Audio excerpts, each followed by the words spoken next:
যেটা বললাম বিষয়টা খুবই সাম্প্রতিক। সো এটার ইনভেস্টিগেশনটা হবে, ইনভেস্টিগেশনটা হলে আমরা বলতে পারবো আসলে এটার পিছনের অগ্নিকাণ্ডের পিছনে কারণটা কী ছিল, এটা কি অ্যাক্সিডেন্ট নাকি কেউ করেছে।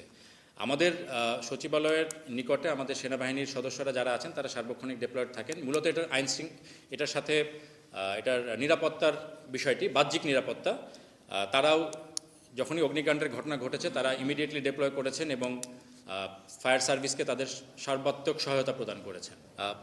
ইনফরমেশনটা আমরা জানি, ইন্টেলিজেন্স ছিল না বলবো না, এখানে মূলত বিষয়টা পুরনো জমি জমা সংক্রান্ত একটা বিরোধ অথবা একটা সমস্যা ছিল, এটার ফলশ্রুতি হিসেবে ঘটনাটা ঘটেছে। আপনারা নিশ্চয়ই এটা দেখেছেন রিপোর্ট।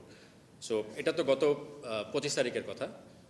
সো এটা অবশ্যই এটার ঘটনা কারা ঘটিয়েছে সেটা খতিয়ে দেখা হবে এবং সেই অনুযায়ী প্রয়োজনীয় ব্যবস্থা অবশ্যই। শব্দটা রিলেটিভ, স্ট্যাটিস্টিক্যালি অবনতি হয়নি, বাট হ্যাঁ অনেক ঘটনা ঘটছে এবং এটা আমাদের নজরদারিতেও আছে।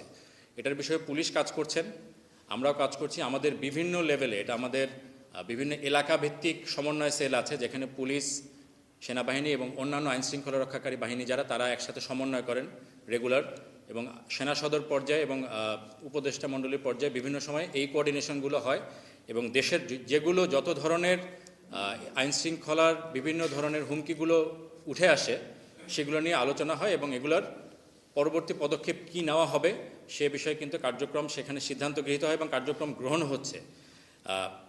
পুলিশ প্রাইমারিলি কাজ করছেন, প্যারালালি আমাদের সেনাবাহিনীর যে পেট্রোল বা আমাদের বিভিন্ন ক্যাম্প থেকে যারা আছেন তারাও এই বিষয়ে কাজ করছেন এবং এখানে দুই ধরনের অপারেশনই করা হয়। কিছু টার্গেটেড, যেখানে আমরা তথ্য পাই সেগুলো ইনফরমেশন নিয়ে কিছু অ্যারেস্ট করা হয়েছে ইতিমধ্যে। আমি যে স্ট্যাটিস্টিক্স আপনাদেরকে দিলাম এর মধ্যে সেগুলো ইনক্লুডেড। এর বাইরে অনেক সময় ঘটনার রিপোর্ট আমরা পাই বিভিন্ন এলাকা থেকে, সেখানেও তাৎক্ষণিক ব্যবস্থা নেওয়া হয়েছে এবং এ ধরনের অনেকগুলি চক্র বলা যায় বা অপরাধীকে এই রিসেন্টকালে স্পেশালি ঢাকা শহরের বিভিন্ন স্থান থেকে গ্রেফতার করা হয়েছে।